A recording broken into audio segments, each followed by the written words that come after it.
en un aniversario de iglesia, qué mejor momento para hablar acerca de la iglesia, la columna y sostén de la verdad. Eso es lo que es la iglesia, la columna y sostén de la verdad de Dios. Y yo creo que en esta mañana, mis hermanos, vamos a ver brevemente, rápidamente, lo que Dios nos está enseñando a través de este versículo en 1 Timoteo, capítulo 3 y versículo 15. Vamos a leer todos 1 Timoteo 3, 15.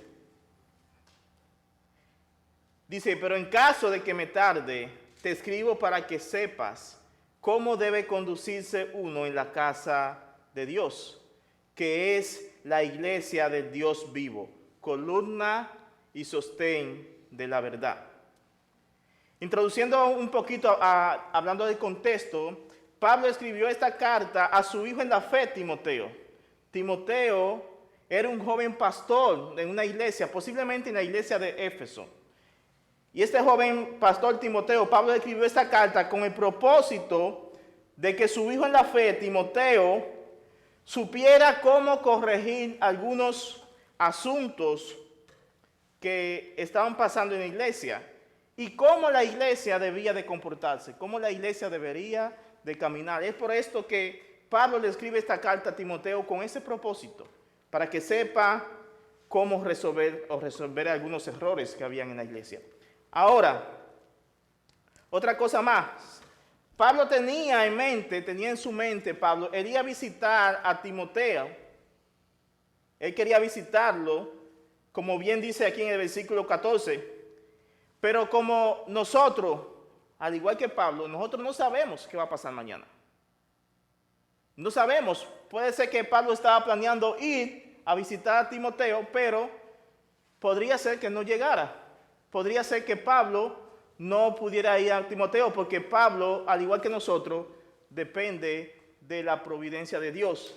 Y es por esto que Pablo, entonces, sabiamente le escribe una carta a Timoteo.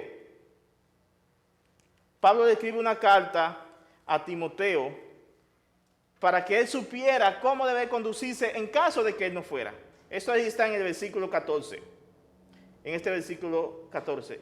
Ahora, como toda la carta de Pablo, Pablo describe cómo es que la iglesia debe de conducirse, cómo la iglesia debe de caminar. Y aquí hay unos puntos interesantes que yo creo que veamos. Recuerden, como predicaba el pastor Dani, la iglesia son los creyentes. We are the church. Nosotros somos la iglesia, no the building, no las paredes, no el edificio. We are the church. Pablo le dice a Timoteo cómo deben de conducirse en la iglesia, y él describe en la carta de Timoteo algunas cosas, algunas características de cómo la iglesia debe conducirse. Y quiero que veamos rápidamente algunas de ellas. Primera, Pablo le escribe en el versículo 19 del capítulo 1 que debe aferrar su fe en Cristo y mantener una conciencia limpia, una mente limpia. Segundo, la iglesia debe de interceder en oración por todos los seres humanos. Debe de interceder, debe de orar por todos los seres humanos, incluyendo los gobernantes, los presidentes, los reyes.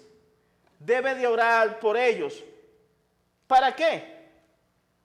Pablo dice aquí, para que entonces nosotros como creyentes, como cristianos, como hijos de Dios, podamos vivir pacíficamente, tranquilamente, que son las características que describen a la devoción a Dios. De esta forma, Pablo dice que debe de conducirse la iglesia. Tercero, la iglesia debe de procurar tener adoradores caracterizados por la santidad de Dios. Adoradores caracterizados por la santidad de Dios. Dios espera que la iglesia tenga eso. Eso está ahí en los versículos capítulo 2 y versículos 1 y 2. Y también en el versículo 8. Pero un punto interesante, tal vez a las mujeres no les gusta mucho esto. Pero la Biblia dice esto.